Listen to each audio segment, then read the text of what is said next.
ஒரு கொலை பண்ணிருக்கீங்களே. சரி சார், நான் செஞ்சது கொலை இல்ல, ஒரு குற்றவாளியை கண்டுபிடிக்க போன இடத்துல நடந்த அசம்பாவிதம். உங்க வாதத்தை நான் ஏத்துக்கிறேன், ஆனா கோர்ட் ஏத்துக்குமா? சார், நான் செஞ்சது கொலைதான்னு நீங்க நினைச்சீங்கன்னா இப்பவே இந்த காக்கி சட்டையை கழட்டி போட்டுறேன், என்ன அரெஸ்ட் பண்ணுங்க, கோர்ட்ல கொண்டு போய் நிறுத்துங்க, என்ன தண்டனை வேணுமாலும் வாங்கி கொடுங்க, நான் ஏத்துக்கிறேன். இல்ல ஒரு போலீஸ்காரனோட கடமை நீங்க நினைச்சீங்கன்னா என்ன பாராட்டுங்க, என் டியூட்டியை நான் கண்டினியூ பண்றேன். மிஸ்டர் விஜய், என்ன பத்தி உங்களுக்கு நல்லா தெரியும். உங்க அண்ணனுக்கு எந்த அளவுக்கு நான் என்கரேஜ்மெண்ட் கொடுத்தேன். அதனால பல சமயங்கள்ல உங்க அண்ணனுடைய சாவுக்கு நான் தான் காரணமோன்னு நினைச்சு ஃபீல் பண்ணிட்டு இருக்கேன். அந்த மாதிரி உங்களையும் நான் இழக்க விரும்பல. உங்களை மாதிரி கடமையுணர்வு நிறைஞ்ச அதிகாரிகளுடைய மரணம் உங்க குடும்பத்துக்கு மாத்திரம் இழப்பு இல்ல, இந்த டிபார்ட்மெண்ட்டுக்கு, இந்த நாட்டுக்கே பெரிய இழப்பு. அதனாலதான் சொல்றேன், உங்க ஆவேசத்தை கொஞ்சம் குறைச்சிக்கிட்டு அமைதியா செயல்படுங்க. அமைதியா? எங்க அண்ணியோட கண்ணீரை பாக்குற ஒவ்வொரு நிமிஷமும் எனக்குள்ள ஆவேசம் தான் வருது. அந்த ஆவேசத்தினால என் கண்ணே நெருப்பா மாறுது சார். ஒரு வரம்புக்கு மீறி செயல்பட்டா போலீஸ்காரனா இருந்தா கூட அது சட்டப்படி குற்றம் தான். எது சார் குற்றம்? ஒரு கொலைகாரனை, ஒரு கொள்ளைக்காரனை அழிக்கிறதா குற்றம்? சார், ஒரு போலீஸ்காரனுக்கு இந்த அதிகாரம் கூட இல்லைன்னா நான் இந்த வேலைக்கு வந்ததுக்கு அர்த்தம் இல்ல. எங்க அண்ணனோட சாவை இன்னும் என்னால மறக்க முடியல. அதுக்காக பழிக்கு பழி வாங்கணும் தான் இந்த வேலையே செலக்ட் பண்ணியா? அப்படியே நீங்க நினைச்சாலும் நான் பழி வாங்க போறது ஒரு மகாத்மாவையும் புத்தனையும் இல்ல சார், இந்த நாட்டையே சுடுகாடா மாத்திக்கிட்டு இருக்க சமுதாய விரோதிகளை. அவங்களுடைய அழிவு எனக்கு மட்டும் நிம்மதியை கொடுக்க போறதில்ல சார், இந்த நாட்டு மக்களுக்கு அமைதியை கொடுக்க போகுது. இப்ப சொல்லுங்க சார், ஒரு போலீஸ்காரனா இருந்து இந்த நல்ல காரியத்தை செய்யட்டுமா, இல்ல இந்த டிரெஸ்ஸ தூக்கி எறிஞ்சிட்டு ஒரு தனி மனுஷனா நின்னு என் கடமையை செய்யட்டுமா? Go ahead, Vijay. உன் சர்வீஸ் இந்த டிபார்ட்மெண்ட் இழக்க தயாரா இல்ல, அதே சமயத்துல உன் உயிரையும் இழக்க விரும்பல, அதை ஞாபகத்துல வச்சுக்க. என் கடமையை செஞ்சு முடிக்கிற வரைக்கும் அந்த கடவுள் கூட என்ன எதுவும் செய்ய முடியாது. வெரி குட், உன் தன்னம்பிக்கை ரொம்ப பாராட்டுறேன். Thank you sir. அண்ணி, கொலை செஞ்ச என் தங்கச்சி சாவுக்கு காரணமா இருந்த என் கையாலையும் கழுத்தை நெரிச்சு கொண்டிருப்பேன். ஆனா ஓ அதிர்ஷ்டம், நான் காக்கி சட்டையில இருக்கேன். சட்டம் உன்னை தூக்கல ஏத்தல, இந்த சட்டையை கலட்டி எரிஞ்சிட்டு அதை நான் செய்ய தயங்க மாட்டேன். Success sir. அந்த ஸ்மக்லிங்க்கு யார் தலைவனோ அவனை நான் பிடிச்சிட்டேன். இத்தனை நாளா நடந்துகிட்டு இருந்த அக்கிரமத்துக்கெல்லாம் எவன் காரணமோ அவனை அரெஸ்ட் பண்ணிட்டேன். எங்க அண்ணனை எவன் கொண்டானோ அந்த கொலைகாரனை பிடிச்சு லாக்கப்ல தள்ளிட்டேன். யார சொல்றீங்க? The criminal bastard, godfather of rowdies, cancer of the society, சமுதாய விரோதி ராஜ்.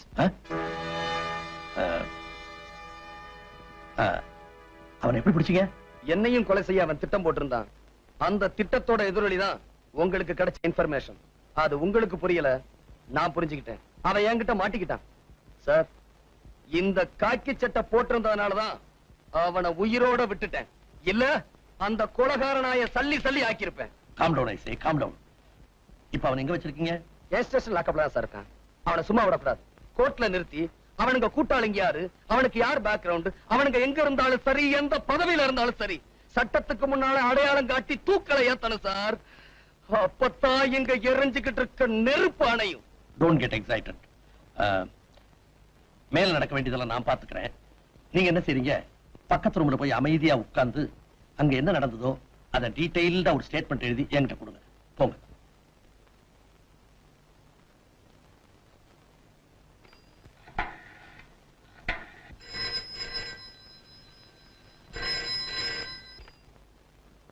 எஸ். ஹலோ, அங்க இன்ஸ்பெக்டர் விஜய் இருக்காருங்களா?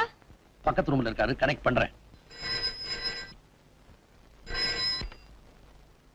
ஹலோ, விஜய் பேசுறேன். விஜய், விஜய் நான் அண்ணி பேசுறேன்ப்பா. என்ன நீ? விஜய் நம்ம மோசம் போயிட்டோம். விஜய் நம்ம மோசம் போயிட்டோம். இவ்வளவு நாளா நடந்த கொலை கொள்ளை இதுக்கெல்லாம் காரணம் வேற யாரும் இல்லப்பா, உங்க உங்க அந்த டிஜி தான். அவ படுவாவி நல்லவ மாதிரி நடிச்சு நம்ம குடும்பத்தை நாசம் பண்ணிட்டா விஜய். அது மட்டும் இல்ல விஜய், நம்ம ஜீவிதா இல்ல, அவங்க அப்பாவை சுட்டு கொலை பண்ணது கூட அவன்தான். ஆமா, அது ஒரு வீடியோ கேசட்ல பதிவாயிருக்கு. ஐயோ, அது என் கண்ணால பார்த்தேன் விஜய், என்ன நம்பு விஜய். விஜய், அது மாத்திரம் இல்ல, அந்த கேசட்டுக்காக நம்ம ரேவதிய அந்த பாவிங்க கொன்னுட்டாங்க. ஆமா, அது இங்கதான் இருக்கு, வீட்டுல தான் இருக்கு. ப்ளீஸ் நீ இப்பவே தயவு செஞ்சு வாயே, வந்துறேன் ப்ளீஸ். இதோ வந்துட்டேன்.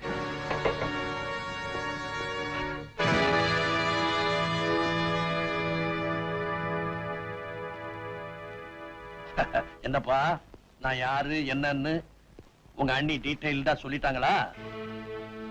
உங்க அண்ணி சொன்னதை உன்னால நம்ப முடியல இல்ல? அவங்க சொன்னதெல்லாம் 100% உண்மை. Criminal bastard, godfather of the rowdies, cancer of the society அப்படின்னு அடிக்கடி நீ வர்ணனை பண்ணுவியே, அது வேற யாரும் இல்ல, சாட்சாத் நானே தான். நம்ம டிபார்ட்மெண்ட்ல உன்ன மாதிரி பிழைக்க தெரியாதவங்க நிறைய பேர், என்ன மாதிரி பிழைக்க தெரிஞ்சவங்க கொஞ்சம் பேர் தான். என்ன வேலையே பயிரமே இது நியாயமானு கேட்க போறியா? இல்ல சட்டத்தையும் ஒழுங்கையும் பாதுகாக்க வேண்டிய இந்த இடத்துலயே அதை குழி தோண்டி புதைச்சு சமாதி கட்டுறீங்களேன்னு வேதனைப்பட போறியா? தம்பி, சட்டம்ங்கிறது ஒரு இருட்டறை, அதுல போய் வெளிச்சத்தை தேடிக்கிட்டு இருக்கியே.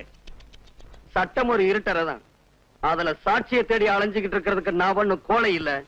நீதியின் மறுபக்கமா இருந்து எனக்கு நானே நீதிபதியா வெற்றி எனக்குத்தான் மிஸ்டர் ராமதுரை.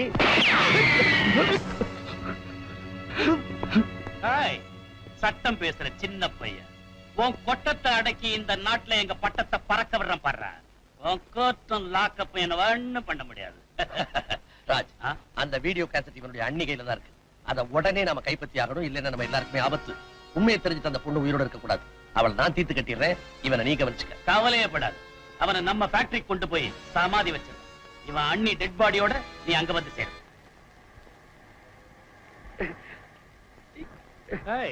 சின்ன பையன், உன்ன மாதிரி திமிர் பிடிச்ச அதிகாரிகளை சாகடிக்கிறதுக்கு நான் முன்ன மாதிரி ஆட்கள் வச்சுக்கிறது இல்ல, புதுசா மிஷின்களை வச்சுக்கிட்டு. அந்த சுவிட்ச போட்டா அந்த கல்லு அறுபடுற மாதிரி கொஞ்ச நேரத்துல நீ அறுபட போற. இது வரைக்கும் உருளைக்கிழங்கு சிப்ஸ் தான் பார்த்திருக்கிறேன், இப்போ உன்னை சிப்ஸா போட போறேன். போடவா?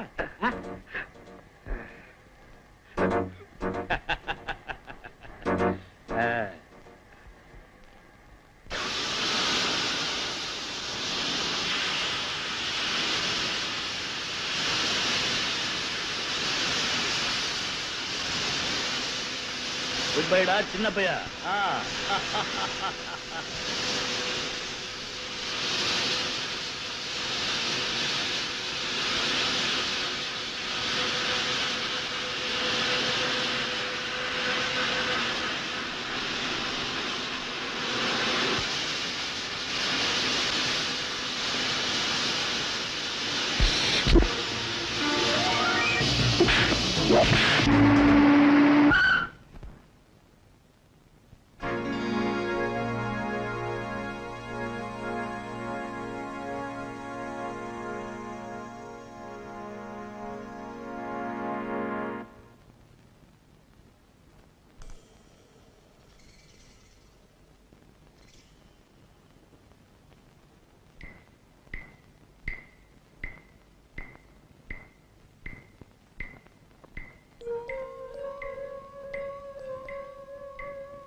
சௌக்கியமா?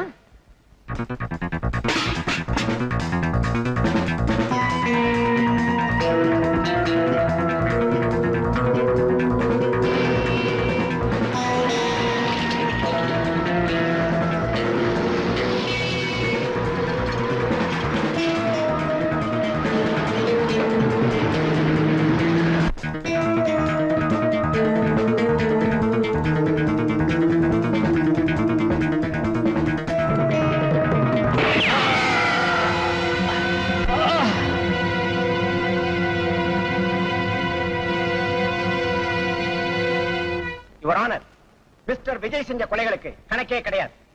காக்கி சட்டையை போட்டுக்கிட்டு காட்டுல மிருகங்களை வேட்டையாடுற மாதிரி நாட்டுல தனக்கு வேண்டாதவங்களை எல்லாம் சுட்டுக் கொன்றதுதான் இவருக்கு தொழில் நினைக்கிறேன். பட்ட பகல்ல கோர்ட்டுக்குள்ளேயே ஒரு கொலையை செஞ்சிருக்காருன்னா இவருடைய அராஜகத்துக்கு வேற சாட்சியே தேவையில்லை. ஆகவே இந்த கொலைகாரனுக்கு அதிகபட்ச தண்டனை வழங்க வேண்டும் என்று கேட்டுக்கொள்கிறேன். இந்த குற்றச்சாட்டுகளுக்கு நீங்க ஏதாவது பதில் சொல்ல விரும்புறீங்களா?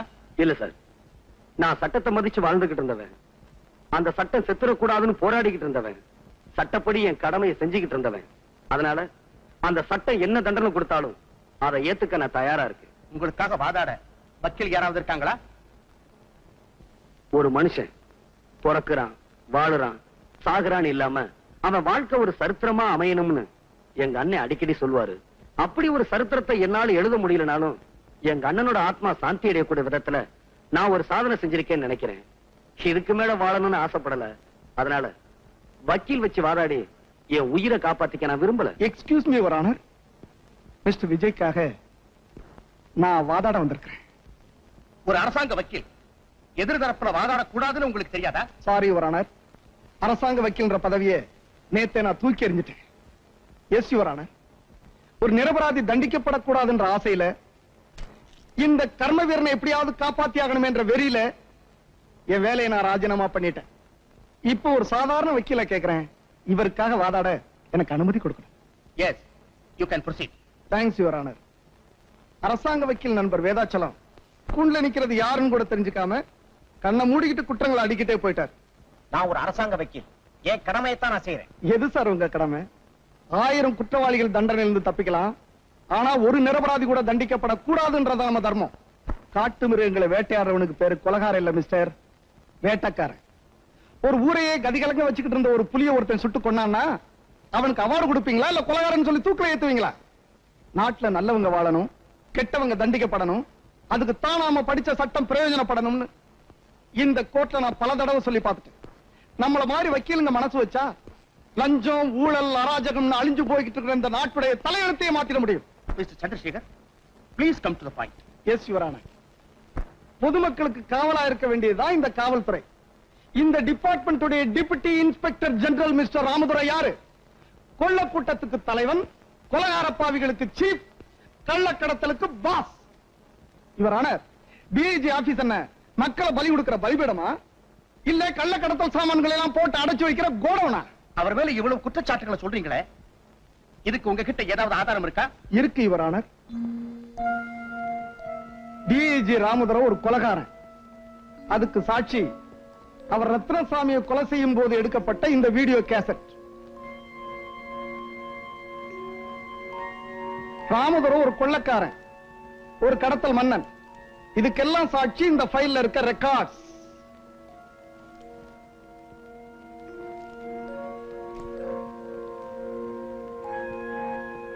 அதுக்காக ராமதுரையை அவர் கொலை செஞ்சது நியாயம்னு சொல்றீங்களா? நோ யுவர் ஆனர், இது கொலையே இல்ல நான் சொல்றேன். ஒரு தனி மனுஷன் கையில கத்தியோட ஒருத்தனை வரைச்சிட்டு போய் வெட்டி கொண்டா அது கொலைன்னு சொல்லலாம். ஒரு பயங்கரமான குற்றவாளிய ஒரு போலீஸ் அதிகாரி பிடிக்கணுமேன்னு துரத்துறான், அவன் தப்பி ஓடுறான். தப்பி ஓடின புலி கடைசியில பதுங்கின இடம் கோர்ட். சும்மாவா பதுங்குச்சு? நோ, அங்கிருந்து துப்பாக்கி எடுத்து போலீஸ்காரன் நெஞ்சுக்க குறி வச்சிருச்சு. என் கட்சிக்காரர் என்ன பண்ணுவாரு? தன்னை காப்பாத்திக்க வேணாமா? எங்க தன்னை சுட்டுடுவானோன்ற பயத்துல அவனை இவர் ஷூட் பண்ணிட்டாரு. அது படாத இடத்துல பட்டு போச்சு, அவர் இறந்து போயிட்டார். இது எப்படி கொலை ஆகும் நான் கேட்கிறேன். இவர் ஆனர், என் கட்சிக்காரோட இன்டென்ஷன் அவனை கொலை பண்ணணும்ன்றது கிடையாது, அந்த கொலைகார பாவிட்ட இருந்து தன்னை காப்பாத்திக்கணுமேன்றதான். இதை என்னால நம்ப முடியல. காக்கி சட்டையை போட்டுக்கிட்டு தன்னை ஒரு போலீஸ்காரன் சொல்லிக்கிட்டு தன் குடும்பத்தை கெடுத்தவனை இவர் திட்டம் போட்டு தான் பழி வாங்கியிருக்காரு நான் சொல்றேன். அப்படி நான் பழி வாங்கணும்னு நினைச்சிருந்தா ராமதுரை எங்க அண்ணிய கொலை செய்ய என் வீட்டுக்கு வந்தாரு, அப்பவே நான் அவரை சுட்டு கொன்னு இருக்கலாம். அது மட்டுமல்ல, எங்க அண்ணனை கொலை செஞ்ச ராஜுவ என் கண்ணு முன்னாடியே என் தங்கச்சி கழுத்தை நெரிச்சு கொன்னாங்களே, அதுக்கு காரணமா இருந்த ராஜுவ என் கையாலேயே கொன்னு என் பழிய தீர்த்திருக்கணும். செய்யல. சட்டப்படி அவளை அரெஸ்ட் பண்ணி லாக்கப்ல வச்சிருக்கேன். இவர் ஆனர், போலீஸ் டிபார்ட்மெண்ட்ல பொறுப்புள்ள கடமை உணர்வுள்ள போலீஸ்காரங்க ரொம்ப குறைவு. அதாவது லட்சத்துல ஒருத்தர்னு சொல்லலாம். அந்த லட்சத்துல ஒருத்தனுக்கு தண்டனை கொடுத்து உள்ள அனுப்பிட்டு நம்மள நாமே அனாதைக்கணுமா? எஸ் யுவர் ஆனர், நாளைக்கு உங்களுக்கே பாதுகாப்பு இல்லாம போயிடும். நீங்க என்னதான் சொன்னாலும் ஒரு பொறுப்புள்ள போலீஸ் அதிகாரி கோர்ட்டுக்குள்ளேயே இப்படி ஒரு கொலை செஞ்சதை என்னால ஒத்துக்கவே முடியல. அப்போ கொலை செஞ்சது கூட நியாயப்படுத்திடலாம், அது இந்த கோர்ட்டுக்குள்ள நடந்துடக்கூடாதுன்னு சொல்றீங்களா? ஏன் நீதியை காப்பாற்ற வேண்டிய இடத்திலேயே ஒருத்தர் இப்படி துப்பாக்கி எடுத்துட்டா அப்புறம் அந்த புனிதமான இடத்துக்கு என்ன மரியாதை இருக்கு? அந்த நேரத்துல அந்த மிருகத்தை இவர் கொல்லாம விட்டுருந்தா அந்த மிருகம் இவரை கொண்டு இருக்கும். அடுத்த நிமிஷம் நாடு ஒரு நல்ல போலீஸ்காரன் இழந்திருக்கும். அப்படிப்பட்ட நிலைமையில ஒரு மனுஷனுக்கு தான் உயிரை பத்தி தான் நினைவு இருக்குமே தவிர தான் நிக்கிற இடம் கோயிலா கோட்டான்ற நிதானம் இருக்காது யுவர் ஆனர். ஆகவே யுவர் ஆனர், தன்னுடைய உயிரை காப்பாத்திக்கிறதுக்காகத்தான் இந்த சம்பவம் நடந்திருக்கின்றத தயவு செஞ்சு எண்ணி பார்த்து என் கட்சிக்காரர் இன்ஸ்பெக்டர் விஜய்க்கு மட்டுமல்ல, இவரை போல கடமையே பெருசா நினைச்சு வாழ்ந்துகிட்டு இருக்கிற மத்த போலீஸ் அதிகாரிகளுக்கும் ஊக்கம் தரும் வகையில தங்களுடைய தீர்ப்பு இருக்கணும்னு தாழ்மையா கேட்டுக்கிறேன். இந்த வழக்கை பொறுத்தவரை சந்தர்ப்ப சூழல்களை வைத்து பார்க்கும்போது குற்றஞ்சாட்டப்பட்ட இன்ஸ்பெக்டர் விஜய் தன் கடமைக்காகவும் அதே நேரத்தில் தற்காப்புக்காகவும் தான் இதை செய்தார் என்பதும் நியாயமானதாக ஏற்றுக்கொள்ளப்பட்டதால் மிஸ்டர் விஜய் அவர்களை குற்றவாளி அல்ல என்று தீர்மானித்து விடுதலை செய்கிறேன்.